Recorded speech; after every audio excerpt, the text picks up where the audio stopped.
Welcome to Calculus 1, Chapter 2. We're looking at limits. Dr. Bob Gardner, ETSU Math Department here. And we're going to go through some Chapter 2 notes. Chapter 2 is about limits and continuity. Bringing these notes off the website. Without limits, you have no calculus. So this is a logical place to start, though maybe we've done some background work on functions from the chapter 1 of Thomas's calculus. But now the rubber hits the road, and now we're going to go through an intro to limits. We'll motivate them in this first section. We'll play with them in section 2.2 and informally try to understand what's up with a limit. And then in section 2.3, we'll formally define them and get down to some mathematics. So you probably have some intuitive feel for what it means for a function to be continuous. In this chapter, we're going to develop ideas of limits, and limits are the foundation of everything in Calculus 1, Calculus 2, Calculus 3, including this idea of continuity. So continuity will play a role. One of the first things we'll apply the concept of limits to, in fact. Okay, so 2.1 starts out really without any limits ideas, but we're motivating a need for limits in this section. The book starts with considering average rates of change and instantaneous rates of change.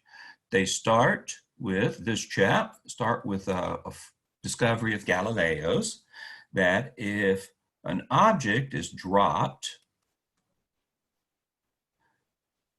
say at time t equals 0, then the distance traveled, the distance it falls, by that object is y equals 16t squared, where we measure y in feet and t in seconds. In the first second, for example, the object falls 16 times 1 squared, 16 feet. If we keep up with the units, and that's something math people could probably do a better job of, but I'm going to keep up with units in these physical examples. So we get a distance of 16 feet. The object traveled that far in a time of 1 second.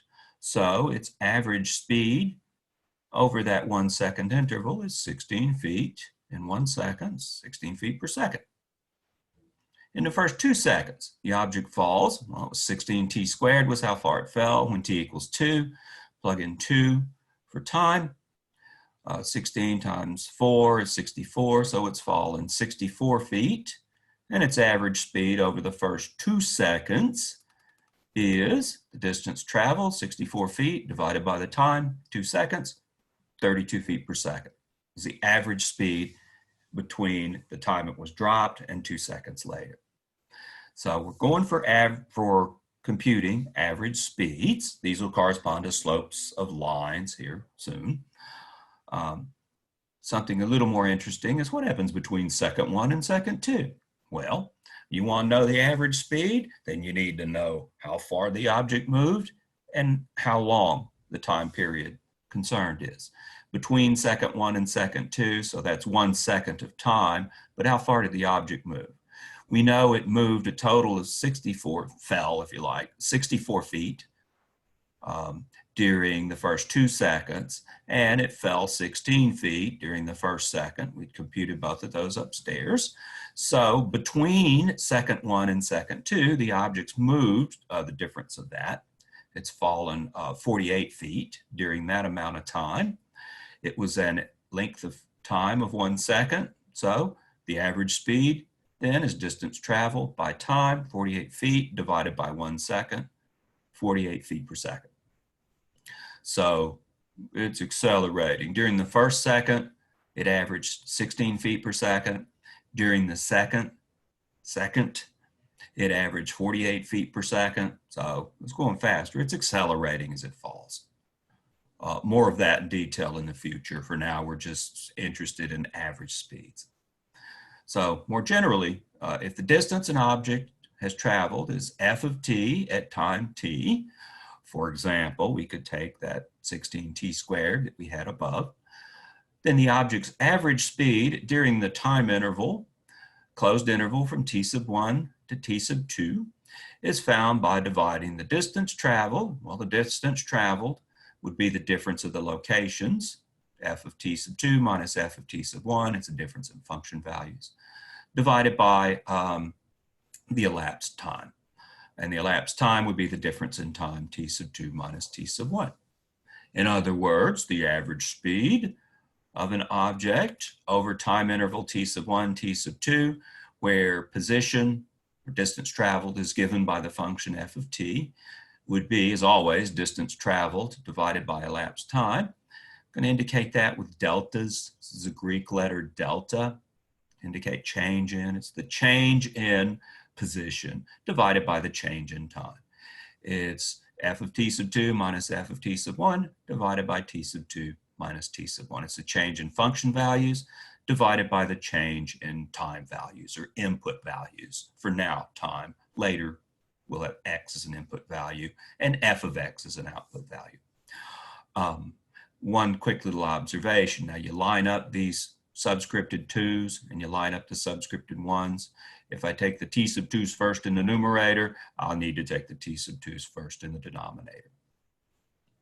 Let's illustrate that with an example. So we'll look at an example involving the 16t squared free fall formula from Galileo. Quick observation, since we're basically just starting. I'm going to number things a little bit different from the way the book does. Example 2.1.1 would be the example in chapter 1, section 1, and example number 1. The book will just call this example 1. If I need to refer to it in chapter 7 or something or other, I'll have an easy name to know exactly where it came from. I'll do the same thing with exercises and do chapter.section.exercise number. So let's take a look at example 2.1.1 by going to the supplemental notes. So I have these supplemental notes put together for you, all in PDF. Feel free to download them and scroll through them. That's how I'll present the working of problems. Okay, so there's the exercises and examples we'll go through in this section. And here's example 2.1.1. A rock breaks loose from the top of a tall cliff. What's its average speed during the first 2 seconds of fall, during the 1 second interval between second 1 and second 2, and during the 2 second interval between second 2 and second 4? All right, so we'll take Galileo's formula, y equals 16t squared, for the distance traveled by the rock in free fall. And in the first case, they're interested in the first 2 seconds. All right, we'll see how far the rock's traveled. Initially, it's traveled 0 distance. You release it, and it travels at time t equals 2, 64 feet. We've done this before. So the average speed would be the change in position. It traveled from 0 feet to 64 feet, so it's traveled a total of 64 feet. And the time interval in the first 2 seconds, that would be from time 0 to time t equals 2, distance of 2 seconds. Do the division with the numbers and the units, and we get 32 feet per second. We did that before. In part B, same type of thing. We did this one before as well. Find the average speed during the 1 second interval between second 1 and second 2. Okay, this better fits our formula, where we take a change in position divided by a change in time.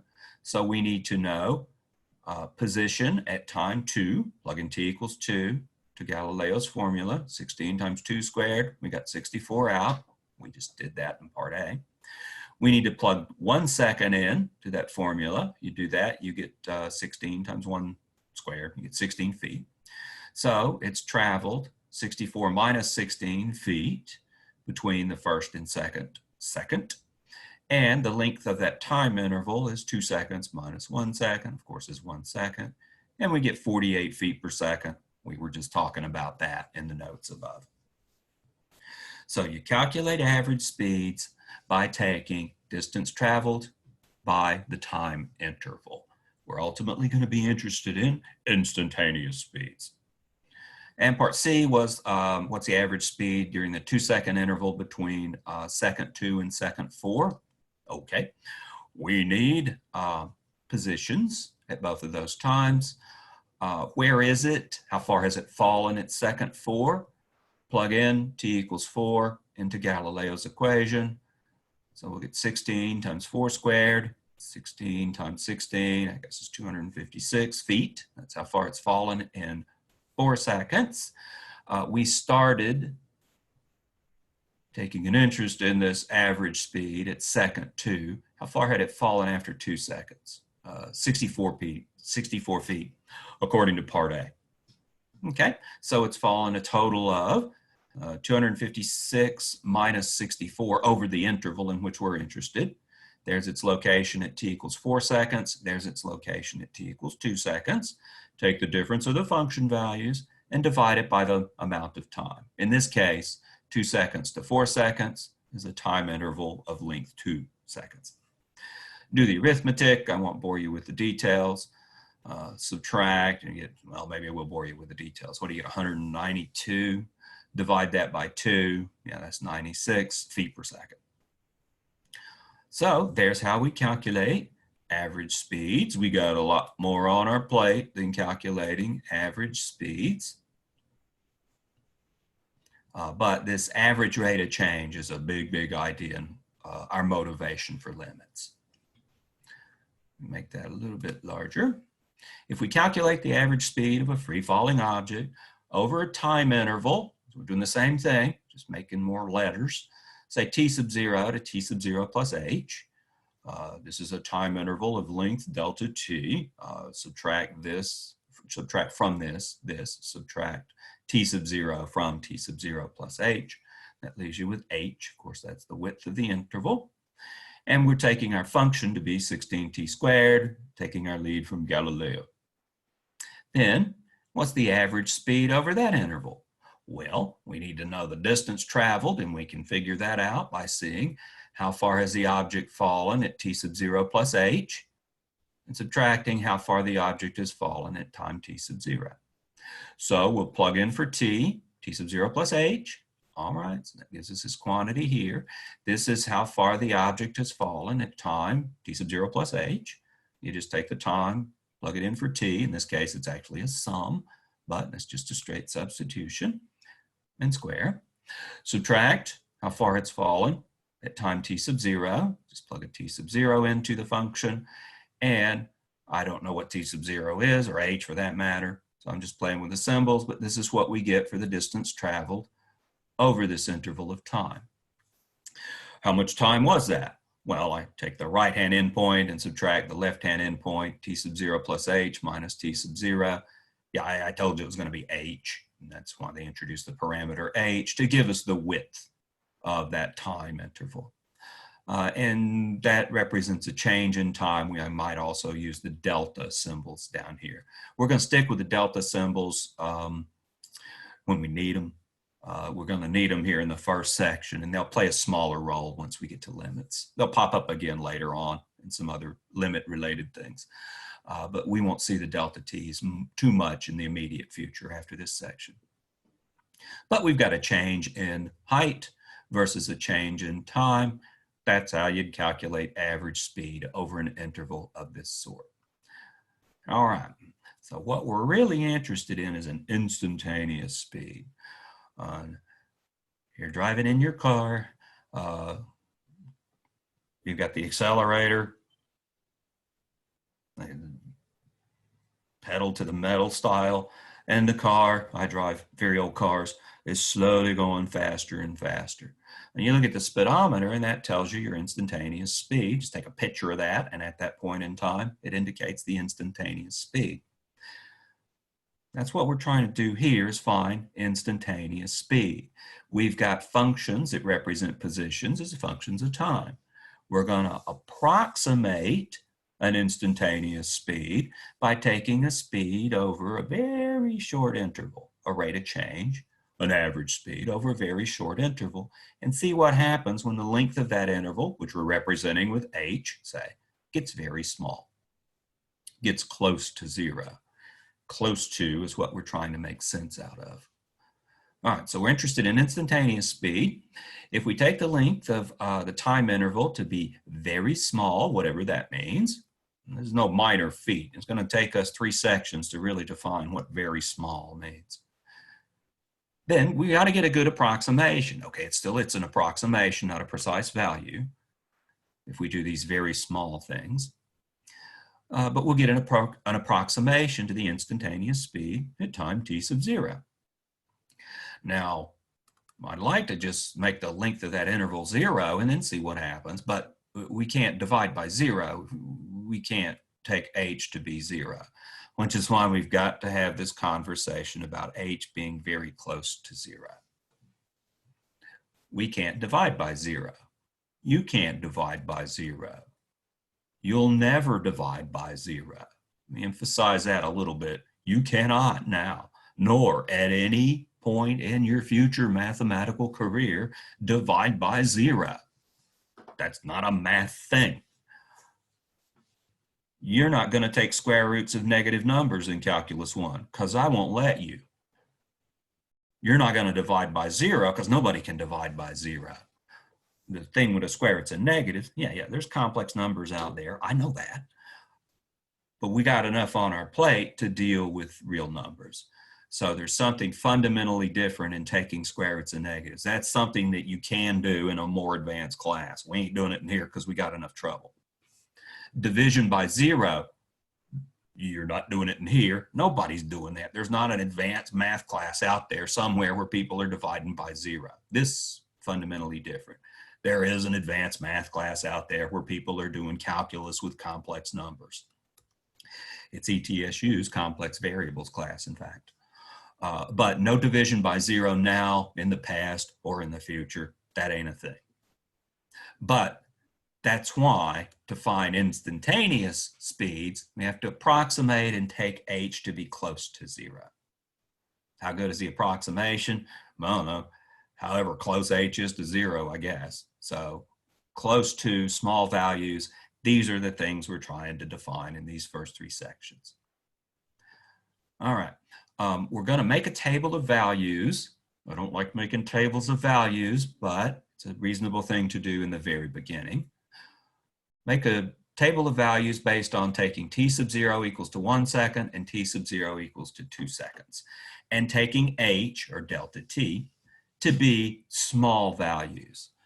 All right, so we had decided on the previous slide, I won't try not to bounce around too much, but we had the average speed over an interval from t sub 0 to t sub 0 plus h to be this thing here, or this thing here, in terms of the h's only. So what table 2 does is computes a bunch of values for this based on t sub 0 equals 1 in this column and t sub 0 equals 2 in this column. And h is little. I want h close to 0. So for the sake of illustration, we're going to take h to be 1, 1/10, 1 100th, 1 1,000th, 1 10,000th, and you'll see a pattern. Performing the calculations, so we did this for h equals 1. I remember the 48 feet per second average speed. So this one we've done. The others are done similarly. The numbers are just a little messier. So what we get in doing those computations is if we go from time 1 to time 1.1, we'll find an average speed of 33.6 feet per second are the units we have in this. If we take a time interval of width 0.01, we go from t equals 1 to t equals 1 plus this, t equals 1.01, 32.16. Let's go to the bottom. T sub 0 equals 1 and h equals 0.0001, 1/10,000th. So this is calculating the average speed from the time t sub 0 equals 1 to the time 1.0001, 1/10,000th of a second later. We'll get this out as an average speed, 32.0016 feet per second. All right, So do you see a pattern when the h's get smaller? Yeah, the average speeds look like they're tending towards 32. In fact, I see a pattern. I bet if we were to go to 0.0000001, we'd get out 32.00016. And that's a pattern. So we'd see that kind of behavior. The closer this is to 0, the closer this corresponding number gets to 32. If we started with t sub 0 equals 2 and went to 2 plus h, this one we go from 2 to 2.01, for example, we'll get corresponding average rates of change like this over the associated time interval. It looks like this one's approaching 64. And it's got that 0.16 stuff tacked on the end. That's not a coincidence. But we're getting these close to 32 feet per second, these close to 64 feet per second. If I were to guess, and it'd just be a guess, the instantaneous speed of such an object at time 1 second is 32 feet per second. At time 2 seconds is 64 feet per second. So it seems, sorry for the ambiguity, but that's all we got at this stage. Well, we'll make it clean and rigorous. It seems that the average speed on the intervals starting at t sub 0 equals 1 are approaching 32 feet per second. Over there at t sub 0 equals 2, they seem to be approaching 64 feet per second. You make h smaller, and indeed we'll get closer to 32 and 64 respectively. Now here's why that's happening. If we take t sub 0 equals to 1 and we keep h not 0, can't divide by 0, then we get the following. Change in y over change in time.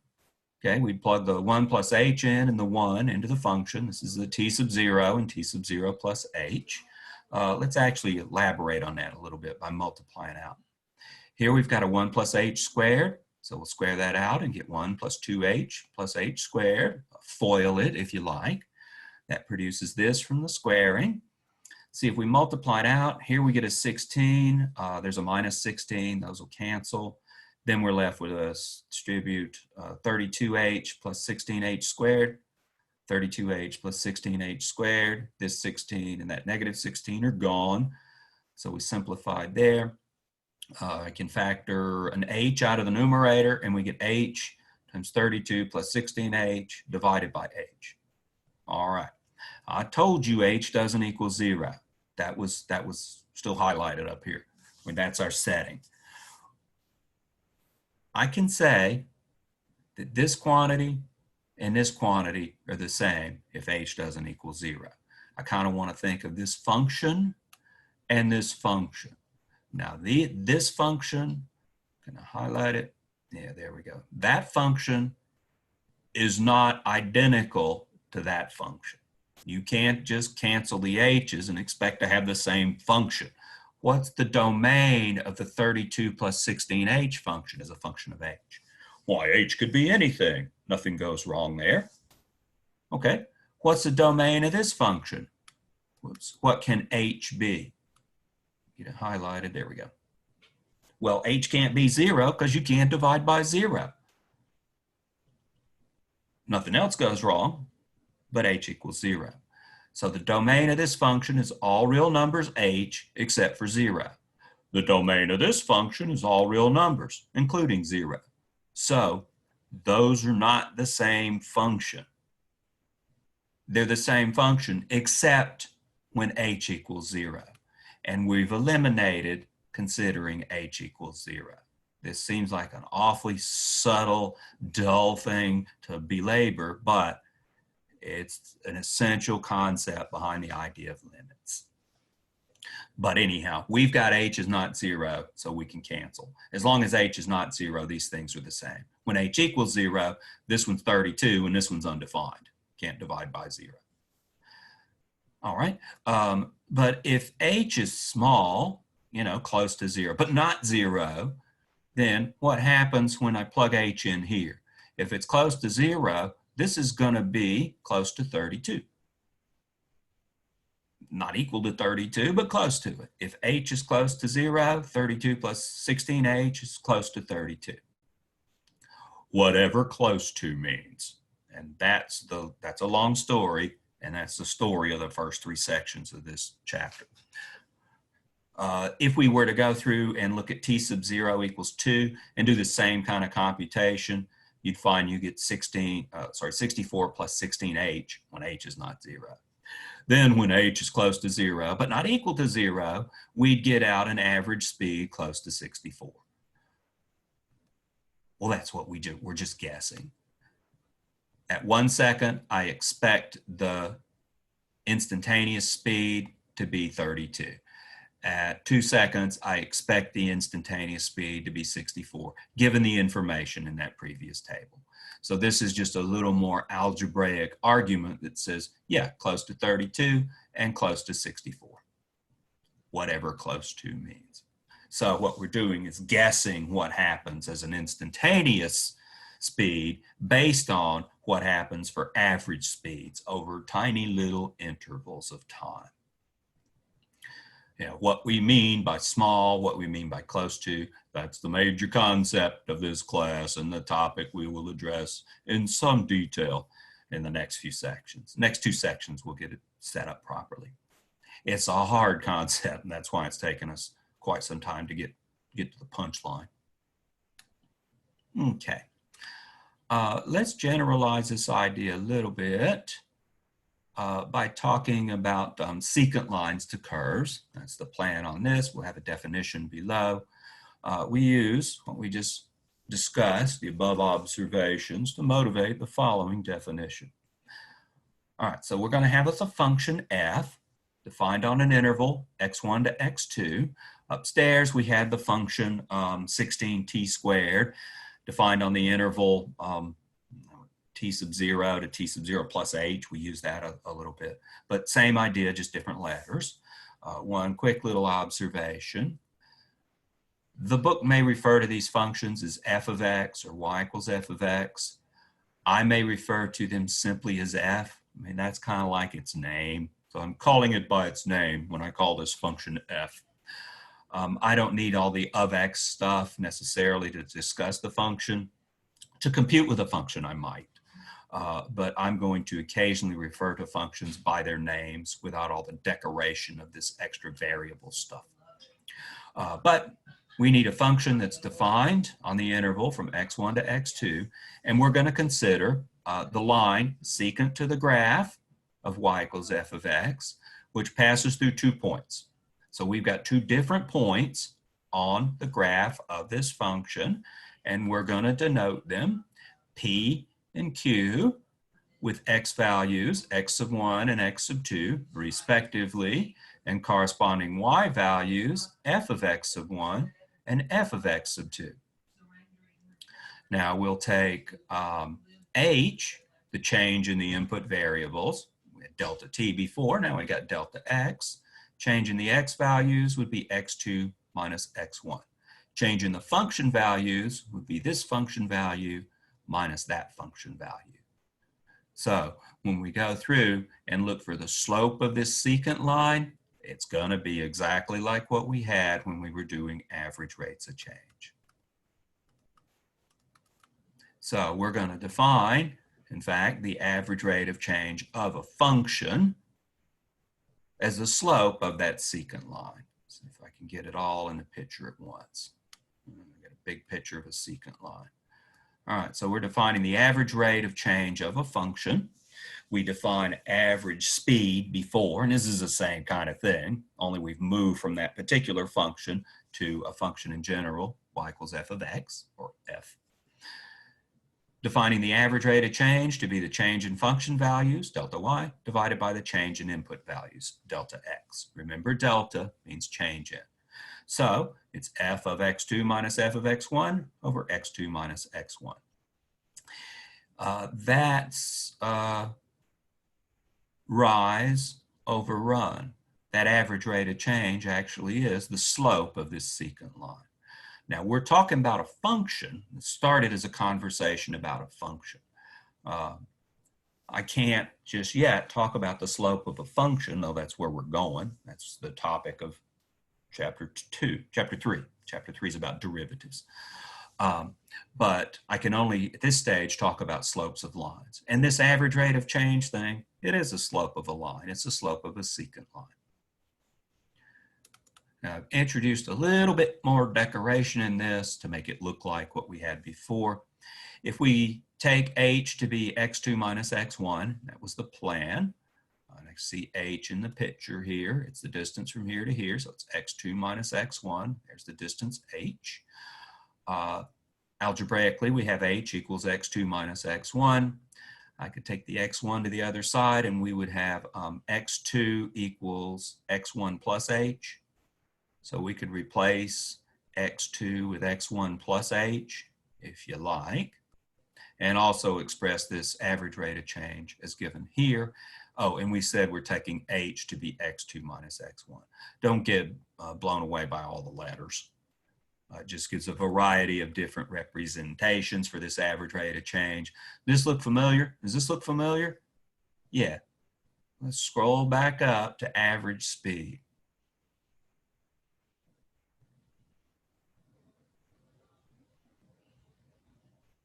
Here it is, right here. Here's average speed expressed in terms of function. That's exactly what we have below, except below we've used x's instead of t's. And here it was meant to indicate a general position function is what we were dealing with there. But this is the same thing we did with the average speed, defining average rate of change of a function. It needn't be a function that represents position or anything, just any old function. Its average rate of change over an interval is defined as given. Let's do one of the even numbered exercises as an example. Okay, here's a function. Find the average rate of change of this function, g of t equals 2 plus cosine t, over the given intervals 0 to pi and negative pi to pi. All right, I like this one because they've changed the function from f to g. Well, who cares what's in a name? It's a function. They changed the variable from x to t. We were using t's as variables. You need some exposure to and experience with different named functions and different variables. Just substitute the right thing in the right place and you're good to go. Here is t sub 1 and t sub 2, if you like, in part A, to put it in the notation we had above. Okay, our definition of average rate of change that we just had would be a change in function values. Okay, the function is g instead of f. Over the interval t1 to t2, notice it was a function of t, so instead of x's we have t's, but whatever, it's still a change in function values divided by a change in input values. The 2's come first, the 1's come second. It's important those be lined up over correspondingly. We could express this as we had in the formula as t1 plus h, if you like. H then would be the width of the interval. So in the first case, we've got the function here. We've got t1 equals 0, right? First point in the interval. t2 equals pi, last point in the interval. H is the length of that interval. In this case, it's pi. If you want to use the h representation, I really typed it up in terms of this representation. So the average rate of change is found by just plugging that information into, say, this formula, or that formula for that matter. Average rate of change over the interval would be g of t sub 2. Okay, t sub 2 is pi, so that'd be g of pi, minus g of t sub 1. Okay, t sub 1 is 0, so it'd be minus g of 0, divided by t2 minus t1, pi minus 0, pi minus 0 in the denominator. Okay, the function g was a 2 plus cosine of function, so we get 2 plus cosine of pi minus 2 plus cosine of 0. Be very, very careful to put parentheses around this second quantity. It'd be easy to drop a negative sign. And later on, that'll cost you when we start doing limits. Nothing will work out if you change the question. But be careful to put parentheses around this second term. That negative sign that comes from right there, it gets distributed if needed. Okay, cosine of pi, need you to know your trig functions, at least of special angles. Cosine of pi, hopefully everybody's on board with the fact that that's -1. Cosine of 0 is +1. Think about the graph of a cosine function, if you like. So that'll give us those values. Now all we got to do is the arithmetic. We get 2 minus 1, so that's 1 minus 3. 1 minus 3 is -2. In the denominator, we've got a pi. The average rate of change of that function over that interval is -2 divided by pi, for what it's worth. Doesn't that tell you anything about the function? Gee, its average rate of change is negative. So on average, that function's going downhill. Its average rate of change is negative. So on average, I mean, it could be doing lots of crazy stuff between the endpoints. It is a trig function after all, it could be oscillating some. But on average, it's going downhill because its average rate of change is negative. All right, let's do the same thing for this other interval. Same story. T sub 1 will be -pi. T sub 2 will be pi. H will be the length of this interval. It's 2 pi. Other than that, we just plug the numbers in the appropriate places. So next slide. Over this interval, part B, same function. T sub 1 is -pi. T sub 2 is pi. Length of the interval is the difference of those two, which is 2 pi. So we have the average rate of change of G over this interval.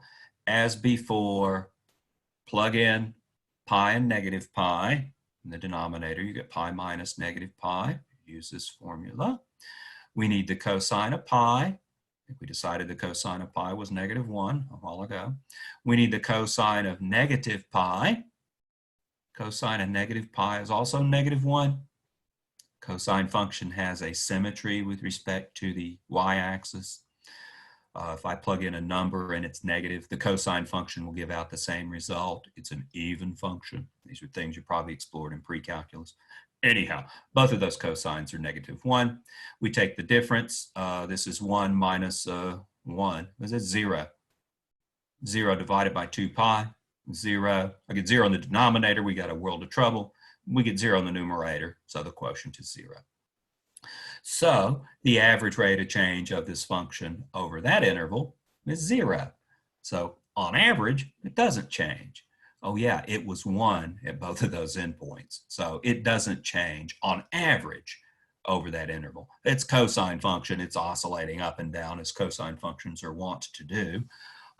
But on average, the change was 0 over the interval -pi to pi because it had the same values at the endpoints.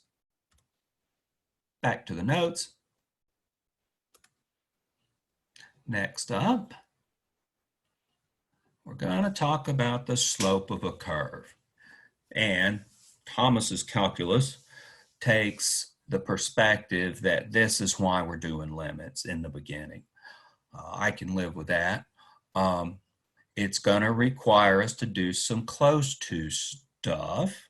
And it's that close to stuff that we'll address in a formal definition of limit and informally in the next section.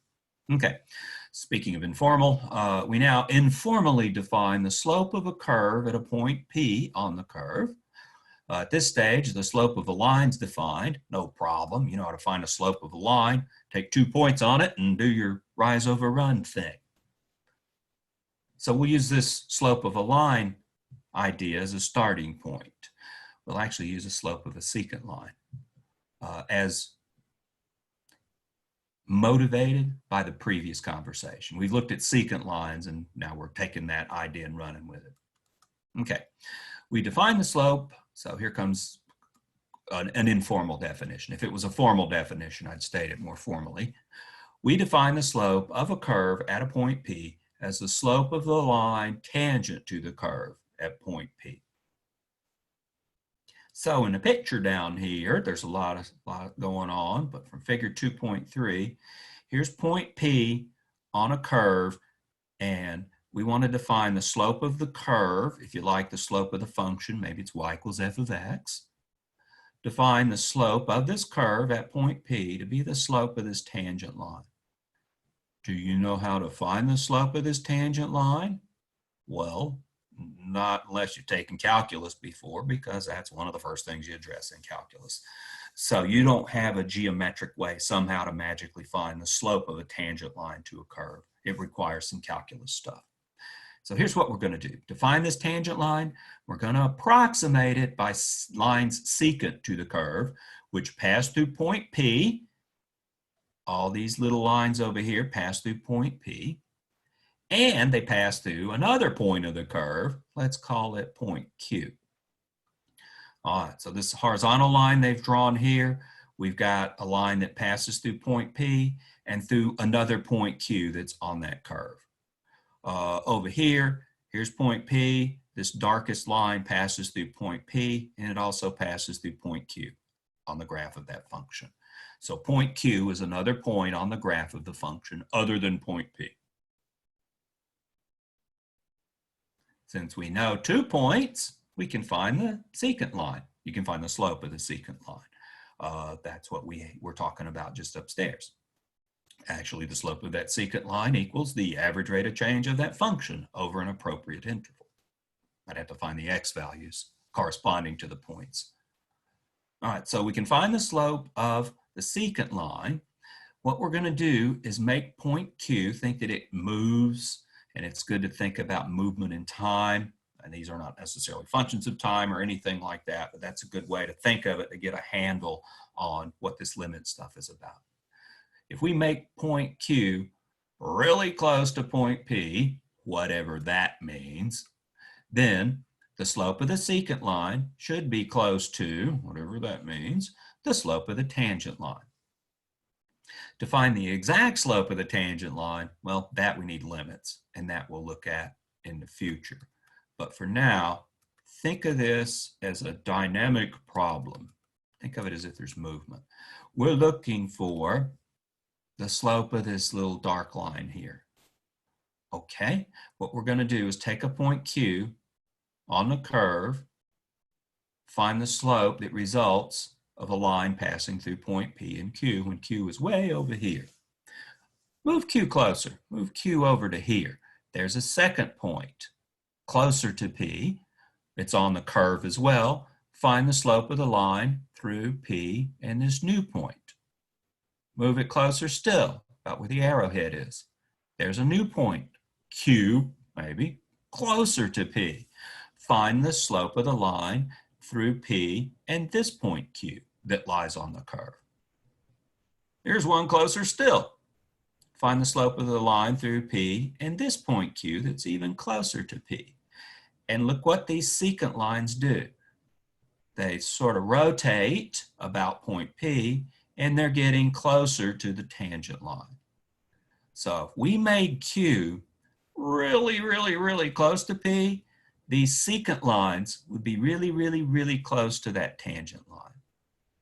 Here's a picture where Q is on the right of P. If we took Q on the left of P, we get the same kind of behavior. Here's point Q. We've taken a line through P and Q. It's the black line, the darkest line. It's the tangent line we're looking for, which is this other darker line, but not the black one. Can you find the slope? Yeah, you give me 2 points, I can find the slope. Let's take Q and move it closer to P, all the way up to here, say. Now I've got point Q here, point P here, they're close together, and the line through them will be this little thin line here, which is a good approximation of the tangent line. So you'd think of Q as sliding along here, getting closer to P. I can calculate slopes of lines for which I know 2 points, and I will, P and Q. Closer to, oh, but I can't let Q equal P because then I don't have 2 points, and I need 2 points to find the slope of the line. I continue to slide it over on the other side, and then this picture kicks in. So you want to think of Q getting close to P from the right or from the left. P is fixed. This was a conversation about what happens at P. And we're using the behavior of those secant lines for Q close to P to guess what the slope of this tangent line is. Those secant lines ought to get close to that tangent line, and their slopes ought to get close to the slope of the tangent line. So what we're going to do is approximate and guess. My apologies, I don't like approximating, and in math, I certainly don't like guessing. We'll clean it up in the next couple of sections. All right, an example. Let's see, this one's out of the book, isn't it? Next. Okay. Example 2.1.3. So this is also an example from the book. I'll work a mixture of examples straight out of the book and problems straight out of the book as well. So I will mix those up. I ain't working all the examples in the book. It's a good book, read the book. But I will try to work a handful of them to illustrate things and then go to exercises. So the instructions here is find the slope of the parabola y equals x squared at the point 2, 4. Okay. And write an equation for the tangent line to the parabola at this point. So they want us to find a slope and then give the equation of a line. To find the slope, we're going to have to approximate. Here's a hint. This hint's from me.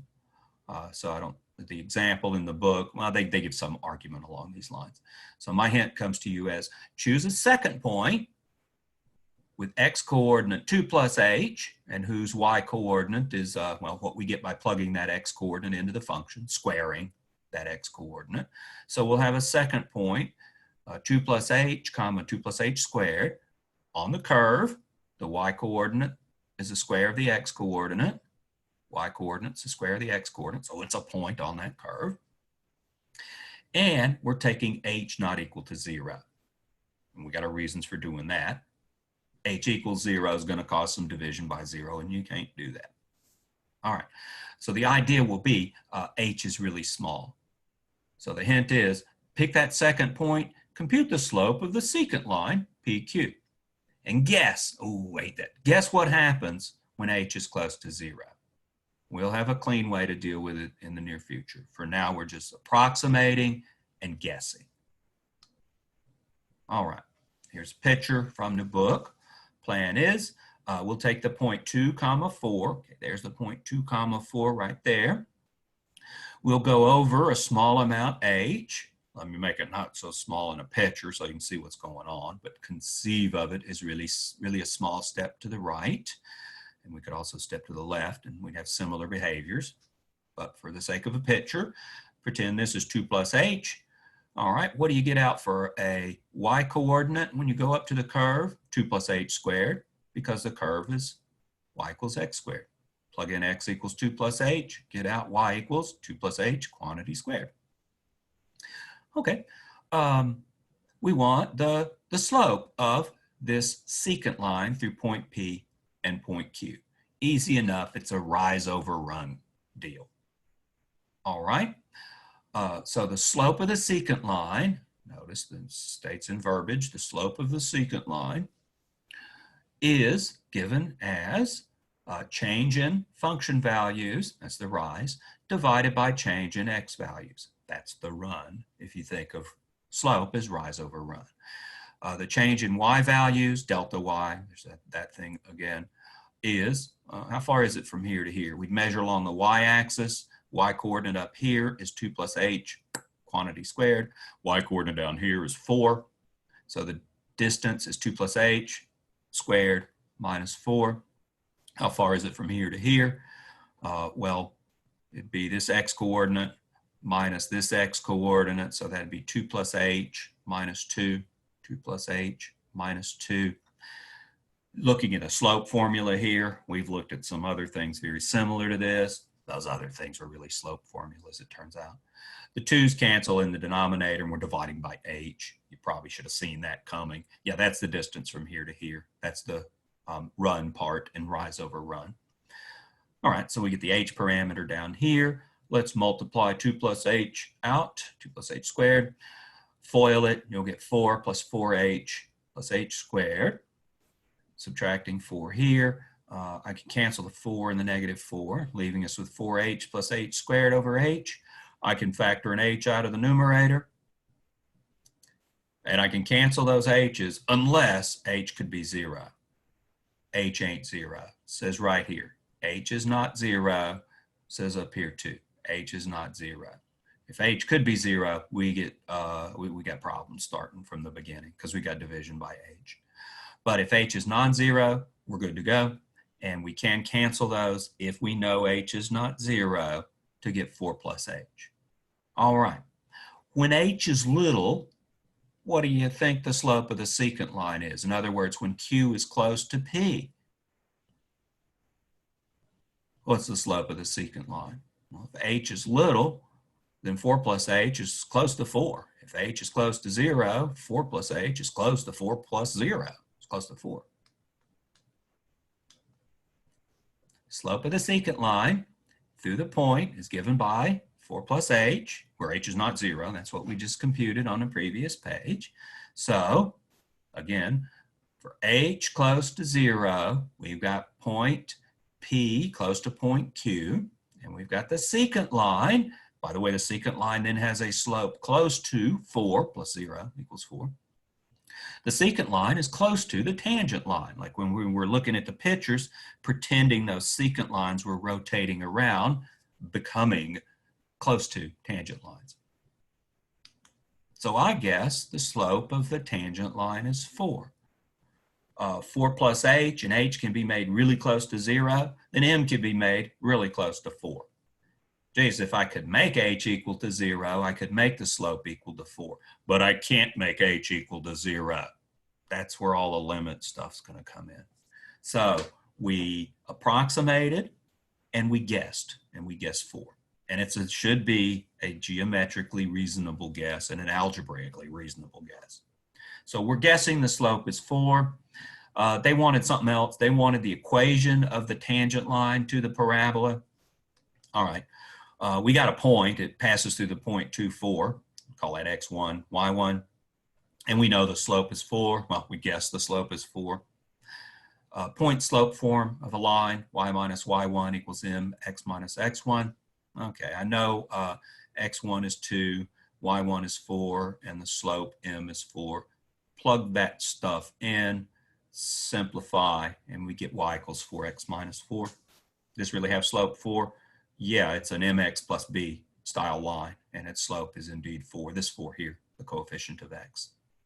All right, so there's a way to approximate and guess the slope of a curve. We'll have a way cleaner way to find the slope of a curve when we do more stuff with limits and more stuff with derivatives in chapter 3. Next is we just got a handful of examples to go through. Let's do that again, but with a different function. So this is an exercise, an even numbered exercise. I'll preferentially work the even ones. Even numbered exercise from this section. It says use the method that we just used to find the slope of the curve y equals x cubed minus 3x squared plus 4 at the point 2, 0, and write an equation for the tangent line to the curve at that point. Same thing we just did, different point, different function. Okay, let's use the same technique. So let's do the same thing of choosing a second point, calling it Q. P had x coordinate 2, so let's go to 2 plus h, where h is little, but not 0, not that little. So we'll have a hypothesis of h is not 0 throughout, and that'll allow us to do some cancellation somewhere downstream. All right, if the x coordinate is 2 plus h, so we've moved over a little bit, an amount h from the point 2 on the x-axis, or the point 2, 0 on the curve, that curve. Move over a little bit, that gives you new x coordinate. Plug that into the function. Ooh, so wherever I see an x, I'm going to put a 2 plus h. So we get 2 plus h cubed minus 3 times 2 plus h squared plus 4. So we merely took 2 plus h and replaced x with it, evaluated that function at 2 plus h. That's how you find y coordinates of points on a function. All right. We'll probably have to multiply this out, but we'll get to it. The slope of the secant line to this function, which is not a parabola, it's a cubic, that's a mistake, through points P and Q is given by change in y values. Okay, that'd be the 2 plus h cubed minus 3 times 2 plus h squared plus 4. That y value minus the y value associated with point P, which is just 0, fortunately. And we'll divide by the change in x values. This has x value 2, this has x value 2 plus h, correspondingly taking a difference. Of course, we just get h in the denominator. That's going to happen when I introduce new points with this adding of h. We'll always get an h in the denominator. All right, so now we need to multiply this out. Take 2 plus h and cube it. I'm going to leave this as an adventure for you to multiply this out 3 times. Squaring you're familiar with. There's a little formula that gives you the cubing of a function. I think it's probably in the front piece of the book. If you open the front cover of the book, there's some formulas on the inside front cover. I think this one's there, and you've seen this in pre-calculus. Cube this out, here's what you'll get. Trust me on that.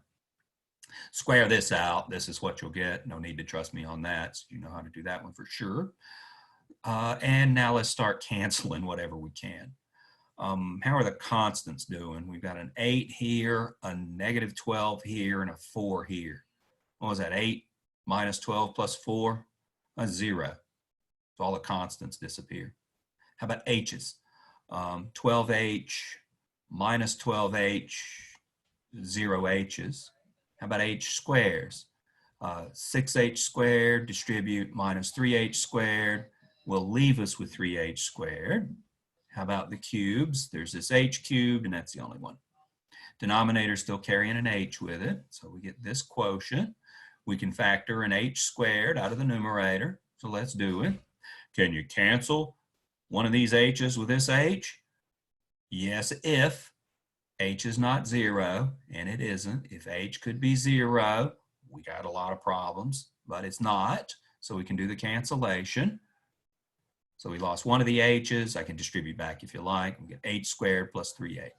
All right, so that's the slope of a secant line through point P, given here, and point Q, where Q is another point on this curve with this x coordinate. So it boils down to h squared plus 3h. All right, we want to take point Q close to point P, like we did in the picture in the notes. That corresponds to taking h close to 0, whatever that means. Take h close to 0, that'll make point P close to point Q. That'll make the secant line close to a tangent line. And by the way, what's the slope of that secant line? If h is close to 0, h squared plus 3h is also close to 0. Plug in h equals 0 to see what it's close to. 0 squared plus 3 times 0. So the slope is close to 0. So I'm going to guess the slope of a tangent to that curve at that point is m equals 0.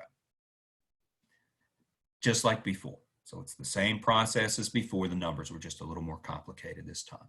There's our guess for the slope. They still want an equation for a line, so we'll give them that using point slope formula for the remaining part. Okay, point slope formula tells us y minus y1 equals m, x minus x1. Here we've got the point 2, 0. That's the point on the curve. So x1 is 2 and y1 is 0. And we saw on the previous page that the slope was 0. M equals 0 was our guess for the slope. So plug m equals 0 in. There it is. Plug x1 equals 2 in. There it is. y1 equals 0. There it is. There's 2 zeros, but this is the y1 and this is the m zeros. Solve for y, you get y equals 0. The slope absorbs all that stuff on the right-hand side. And we just get y equals 0 as the tangent line to that curve at the point 2, 0. Same thing we did last time. Approximate, guess. That gives you the slope, and then you just do a pre-calculus kind of thing of finding the equation of a line given a slope that we guessed and a point that they gave us. Okay, My least favorite part of this section is the following, where they make a table of values and they're going to ask you to guess some things. All right, so this is question number 22, an exercise from the section. Make a table of values for this function, capital F of x equals x plus 2 divided by x minus 2, at the points x equals 1.2, what's this, 1.1, 1.001, 1.0001. They've written it as quotients, but that's the numerical values, and x equals 1. Find the average rate of change of f of x over the intervals from 1 to these x values, except for x equals 1. Extend the table, if necessary, to try to determine the rate of change of this function at x equals 1. All right, what we're doing is the same thing we just did twice, except they didn't give us a picture. We're taking a point with x value 1, corresponding x value, or corresponding y value, we could figure out by plugging in x equals 1. Looks like it's, what, -3. But we've got a point on a curve, and we want to guess the slope of that curve. We're doing it numerically instead of geometrically. I prefer the geometric way, but I owe you this. All right. So again, it's going to be a guess, a rate of change. You're guessing a slope of this function, it turns out. Change in y over change in x, that's a slope. So you're guessing the slope of the curve. So we're doing the same thing we just did, but only without pictures. Okay, well, we'll do like they said. They said take these x values, 1.2, 101 over 1. Like I said, let me write them in decimal form. It's a little clearer what they're up to here. They're going from 1.2, 1.01, 1.001, 1.001. They're getting closer and closer to 1, and at the bottom they're plugging in 1. Okay, so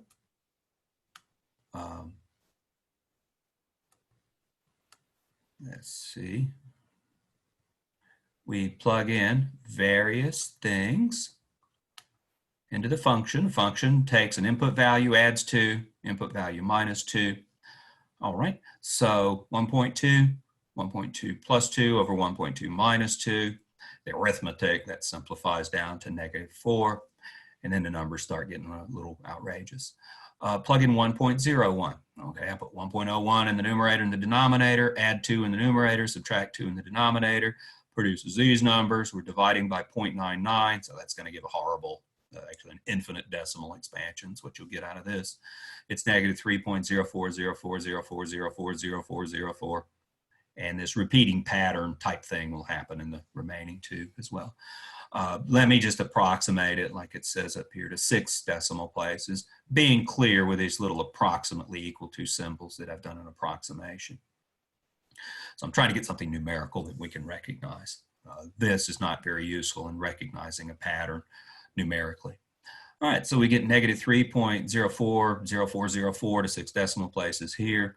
Plug in 1.001. All right, you plug the numbers in, you calculator it, you get this. The little pattern here is there's 2 zeros between the 4s instead of 1, and they continue on forever. Plug in 1.0001, same pattern, same stuff, and you picked up another 0. So what happens when you plug in 1.000001? You'll get -3.00004, 0.00004, and so forth. So let's just keep it at 6 decimal places. This numerical stuff is merely for illustration. If I plug in 1, we get out -3, and that's easy enough. So we got out nice numbers in the end and some really messy ones in between. So they wanted us what? To find the average rate of change of this function over the intervals from 1 to here, 1 to here, 1 to here, and 1 to here. Okay, well, we got function values at 1 and those other 4 points. Here they are. So we can find the change in the function, and we can find the change in the input values, the changes in the x's. It's 1/10 from here to here, 1/100th from 1 to 1.01, 1/1000th, and 1/10,000th. Okay, so we'll make a table of that as well. average rate of change for this function over the interval is given by this for function f of x. We've got capital F of x in these. So a little typo there, should have capital F's. That's what they call the function. What we'll get out of this then is change in function values. Well, that previous table's got your function values. So we'll take the change in function values over the change in x values. Not to get too involved in the arithmetic here, but that leads us to negative 5, negative 4.0404, negative 4.004, negative 4.000. It's not negative 4, it's approximately that. As I see from the approximation symbol here. We took those tabular values from the previous page, and they were approximations. So that's why we're getting approximations throughout this. But what's happening, negative 5, negative 4.04, negative 4.004, negative 4.00, my guess is, the next decimal spot is probably a 4. That'd be my guess. There's some pattern with the 4s that will go on. We've lost a pattern with 4s here. By truncating it at 6 decimal places. Anyhow, yeah, I suspect these are getting very close to negative 4. So I would guess really that the average rate of change is tending to negative 4. And so I guess that the instantaneous rate of change of that function at x equals 1 is negative 4. Same thing we did before, only this time without a picture, doing it algebraically. I like pictures better myself. All right, oops. So I could say that we found the slope of this function capital F at x equals 1, and we've guessed that it's negative 4. We're finding slopes of tangent lines. That's what instantaneous rates of change are, is slopes of tangent lines. Okay, another one. This one I like even less. It's at least we got a graph, but we're going to have to try to read points off of this graph. So the story is, the accompanying graph shows the total amount of gasoline, capital A, in the gas tank of an automobile after being driven for T days. Estimate the average rate of gasoline consumption over the rate of intervals 0 to 3, that was days, 0 to 5 days, and 7 to 10 days. Secondly, estimate the instantaneous rate of gasoline consumption at the times t equals 1, t equals 4, and t equals 8. We're going to do this geometrically. This is going to be sloppy. Bad test question. But there's a concept that's being pushed. And thirdly, estimate the maximum rate of gasoline consumption and the specific time at which it occurs. All right. They're talking about the rate of gasoline consumption, and they've given us a graph that gives the amount of gas remaining. Well, the amount of gas remaining, well, that's going to be going down because you're using it. So we're always going to get negative slopes when we talk about this curve here. This is tricky. They've asked you not about the rate of change of the amount of gas remaining. They're asking the rate of gas consumption. That's how much you've used. It's the negative of this. All right, so that's tricky wording, I must admit. So I've added this little note about how the consumption per day relates to the gas remaining per day. So we have to throw a negative sign in dealing with these. Okay, so here's their graph. They ask us about an average rate of change in part A. No problem. We'll just figure out function values at these different time values and do our average rate of change there. All right, they were interested in t equals 0, t equals 3, t equals 5, and t equals 7, and t equals 10. So I've labeled these points, 0, 3, 5, 7, and 10 days. The second two went together and the label in blue. So I've annotated the little graph from the book with some points. And we're going to try to guess, which I hate, try to guess what the function values are. All right, at t equals 0, we're looking at this point on the graph. I guess that's about 15. You might argue it's slightly less than 15. I would argue back, well, how much less? So this stuff is fairly subjective. But notice the way they've ticked off the vertical axis. The little lines indicate jumps of size 2. So halfway between here and here would be 15. This is 12, 13, 14. 15 is halfway between 16. That's why I'm guessing 15. So there's a little tiny bit of skill needed in reading the graph. Keep an eye on them. They've put tick marks along the horizontal axis every time unit. They put tick marks along the vertical axis every other time unit. Okay, so I guess that's about 15. That's close enough. T equals 3. I go up here. That one worked out well. That looks like halfway between 8 and 12 is 10. 10 gallons is the amount associated with that. T equals 5.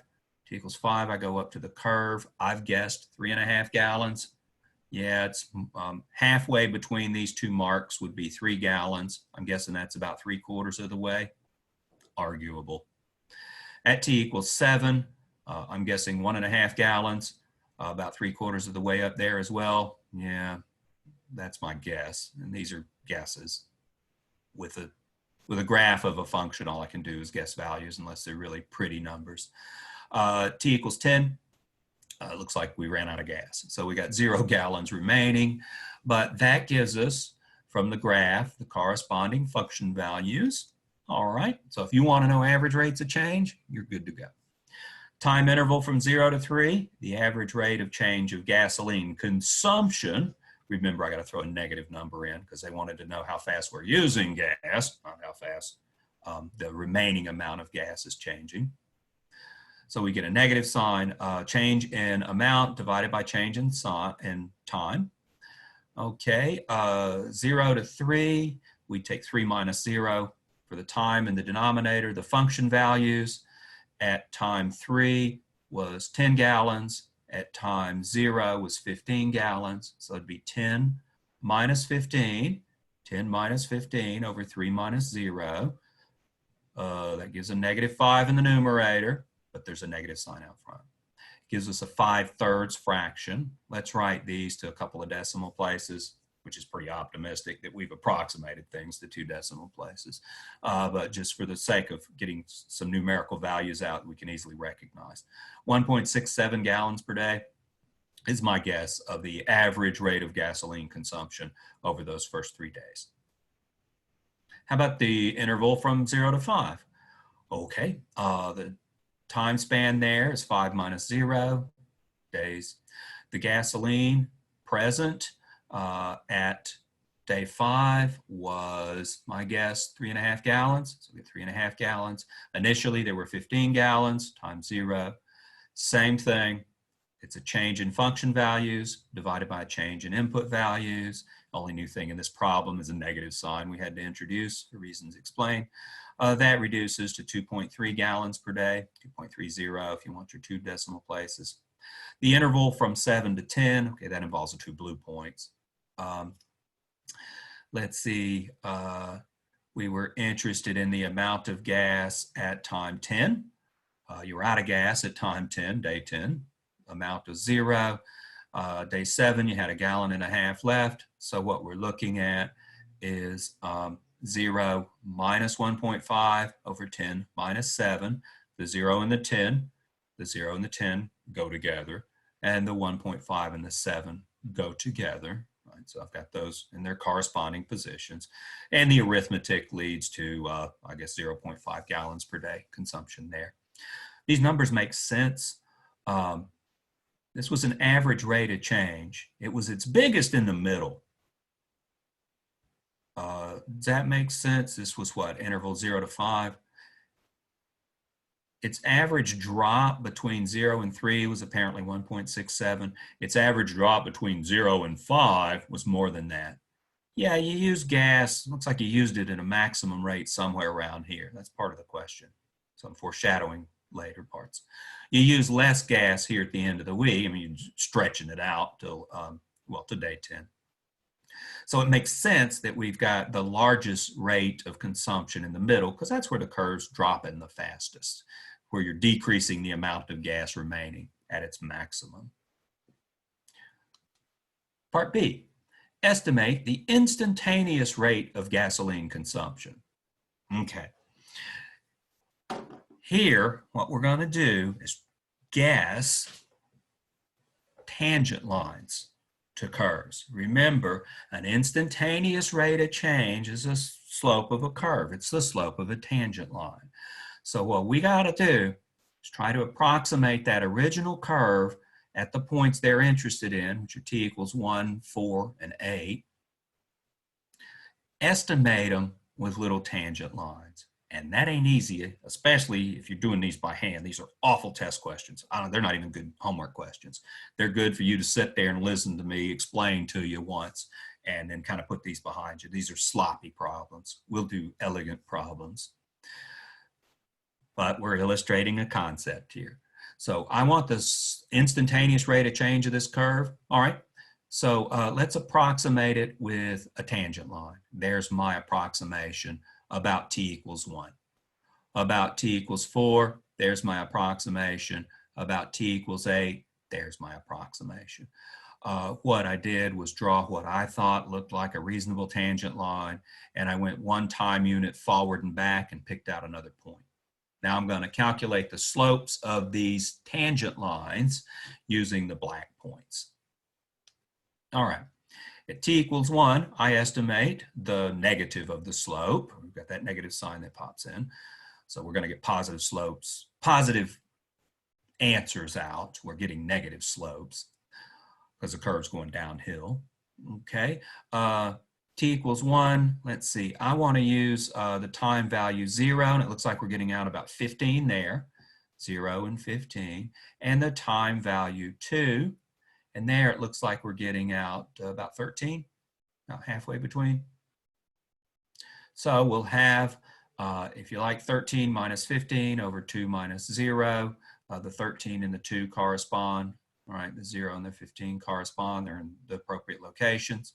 To be 1 gallon a day is my guess there. Remember, over the first 3 days, it averaged 1.5 gallons per day consumption. Yeah, they start using it a little bit more as they get closer to day 3. You can see the curve steeper, more gas consumption.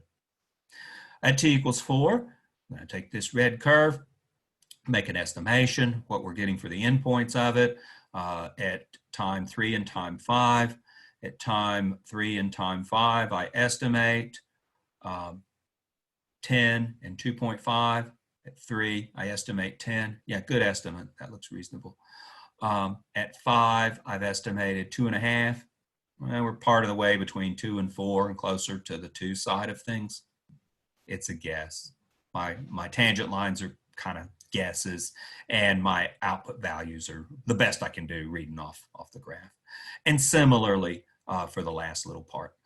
But I'll take this last little tangent line, I'll estimate function values at the endpoints, and it looks like we calculate 3/5 of a gallon per day.